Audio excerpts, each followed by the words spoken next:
Now, this is Sports Scene. I'm your host, Larry Reed. We're going to open up the show today talking about women's hockey as Jerry Smith joins us from the KamloopsVibe. Now into your Christmas hiatus, I guess, a little bit.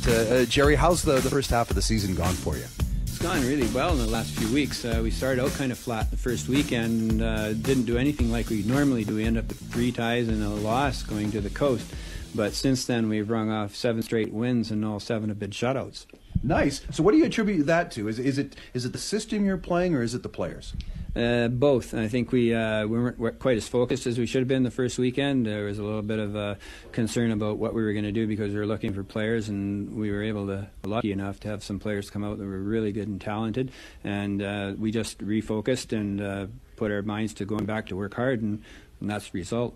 You've been doing this for a while, so tell us a little bit about the team this year. How many returning vets? And as you mentioned, you got some players coming in. Who are they, and what have they added to the program? Like I said earlier, we were talking about, we've got one young lady who played at Warner in Southern Alberta, a really reputable girls hockey college, and then a young lady. They've all come back to town. A young lady that played at SAIT for a couple of years.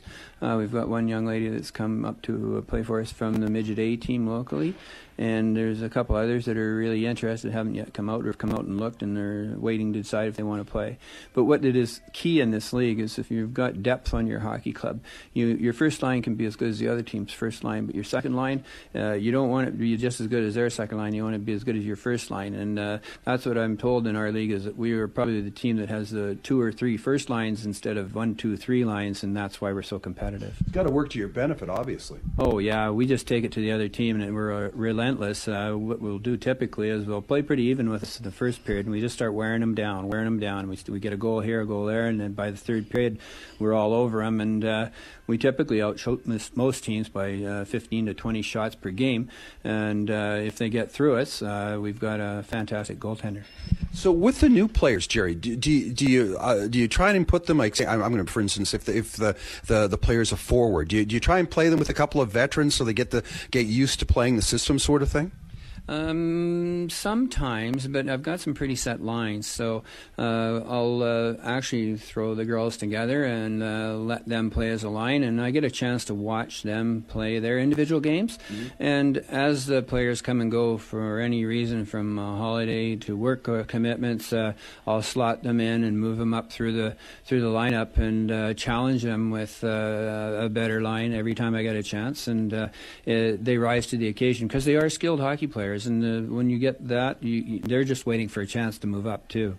Obviously, you must be pretty happy with how the first half has gone, because you're in, what, middle of the pack or the upper echelon of the league at this point? We're second by 3 points right now, and typically we're leading the league, but in a weekend like we had in the first weekend, where you literally 3 ties and a loss, if you want to play near the top of the league, that puts a dent in your chances of staying there.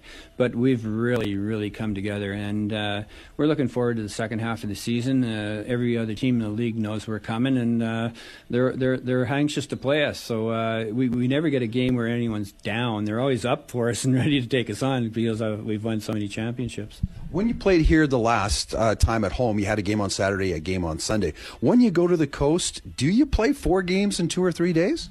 Yes, we do, actually. Usually the first game is at 9:45 on Friday night, so we drive down. Everybody gets together after work, after school, and we rush down to do that. Then we play again Saturday around 12:30, and then finally on Saturday night we play a game against always Richmond, it seems. They seem to be laying there waiting for us. It's the only game they play in the weekend. We play them about 8 o'clock on Saturday night, so we've played 3 games within 24 hours. We get a bit of a rest, and then we play one Sunday before we come home. That's unbelievable. Your players have to be in pretty decent shape. Well, that actually pays off for us when it comes down to playoff time, because when we get into provincials and league playoffs, you'll end up playing 3 or 4 games in a weekend. Well, we've been doing it all winter, and it definitely shows up, and it really has shown up at Westerns when we played in that we're mentally and physically ready to play 4 games. So of your personnel, as you look at them, who's performing at or exceeding expectations at this point? Well, I'd say that our scoring ability is important, but our defense is really our our bread and butter. We've got a good defensive scheme. We believe that you're better off to keep goals out of your net and take opportunities when they come. And we've got a high tempo enough team that we make our chances. But the most important part is supporting our goaltender and our defense and making sure that the other team doesn't get many shots on us. And if we can limit them to very few or no goals, then we've got a better chance of winning. So, Jerry, the second half of the season in January, don't you start off at home? Yes, the first weekend of January, we've got the first place team here in town called the Richmond Devils. They're as yet undefeated, 10-0, I believe. Best run they've ever started out with. But we're 3 points behind them, and we know if we beat them, we put ourselves in a good position. So we're aiming to do that. We actually have 8 games in January, the heaviest load of the season. 2, I believe, here in town, and the other games are at the coast. But it's going to be critical to come out of that. If we have any chance of winning the Cup, which we've won 3 of the last 4 years, we would like to do it again, but this one's going to be a tough one. How do you match up against Richmond? Well, usually we have a little more mature, a little more skilled hockey club. We play a lot headier game. They're kind of still coming out of a lot of midget age players that have just left midget in their program. But what they bring this year, they haven't brought before, is they've got 3 really fast lines. So what they do is they try and forecheck you. Our objective is to try and defeat the forecheck and, of course, get it back in their zone, because if we can put pressure on them, their goaltending and defense is a little suspect, but they're on you real quick, so you don't have much time to do anything other than do it fast. League champions 3 of the last 4 years. Do you feel like you're kind of like the best kept secret in town here? Well, female hockey is usually for whatever reason, but yeah, it's a challenge. But the girls play with a passion. They love what they're doing. Any kind of notoriety is good, but it's not what they play for. Any kind of support from the community is always fantastic. It's nice to see people in the stands, and it is what it is, and we just keep going. It seems though like you're getting the message out. Maybe recount a story that you told me before we started interviewing here about youngsters and their parents are aware of who the Vibe are. Well, we happened to play at the Sandman Center on the weekend, and they were taking pictures for all the minor hockey players. And we had just completed our game on Sunday, and we were coming through the tunnel and back into the dressing room area, and there was a young woman there with a couple of young kids. One was a little girl, and the little girl asked, "Who are those girls?" And I heard the lady say, "Oh, those are the Kamloops Vibe." And I said, "Wow, that's interesting. I haven't heard that before. Usually someone walks by and goes, 'Who are you guys?'" And this time, we can tell we're starting to get noticed. The girls are getting feedback out in the street and at their work, and people are recognizing the female team in Kamloops pretty good. Nice, and you're looking at doing stuff in the community as well in terms of tying, getting tied into the minor hockey teams. Yes, we've got a break here through January because a lot of girls are dealing with exams and Christmas, of course, and there's a lot of distractions. So we decided we'd step out of the league and scheduled around December. We're approaching the midget and the bantam girls hockey teams and asking them if they'd be interested in having some of our players out to work with them in practice if their coaches are interested.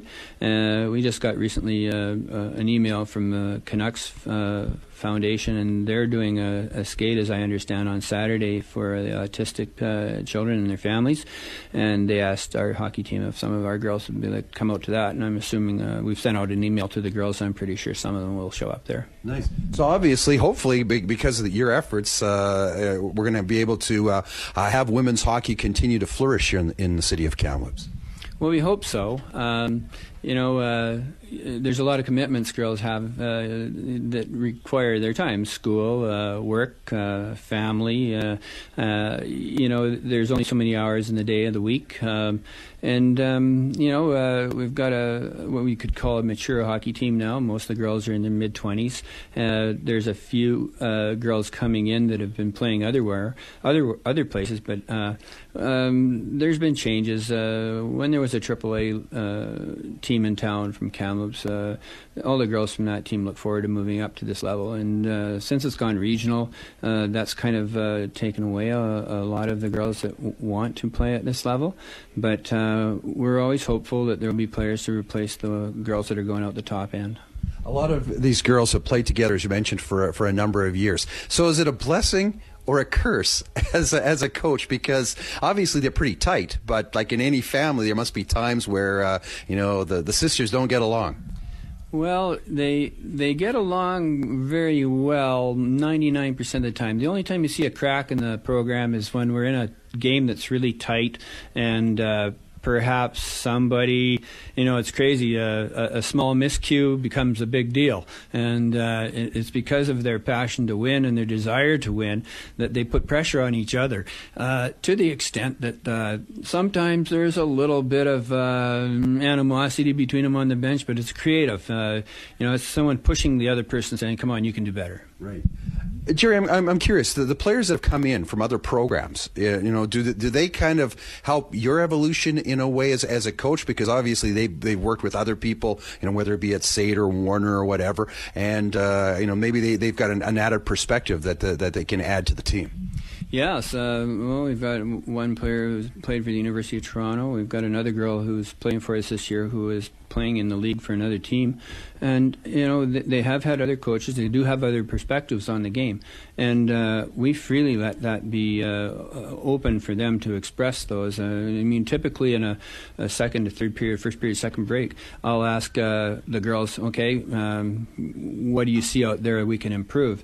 And because they're young adults, their feedback to me and the feedback to group is, instead of one guy standing analyzing the game, you've got the whole team analyzing the game, and it really helps because they're all feeling part of what we're doing. Nice. Now, for if people want more information, or maybe there's somebody that wants to help sponsor, because obviously it's a costly venture to put on a women's hockey program at this level. You guys have a website, I would imagine, or do they call you here at your work? Well, actually, I think it's KamloopsVibe.ca is, I believe, our email address. You can access what the team's doing and some of the information that surrounds the team. You could also get that's the best way to get a hold of us. The opportunity for players that want to play at this level, we're more than happy to take a look at you and offer you an opportunity to play. Great. So, Jerry, to you and the rest of the Kamloops Vibe, very Merry Christmas and Happy New Year, and all the best in 2017. Same to you, Larry, and all the folks out there that are fans of ours. All right, Jerry Smith is the head coach of the Kamloops Vibe. Again, they're back in action in 2017. More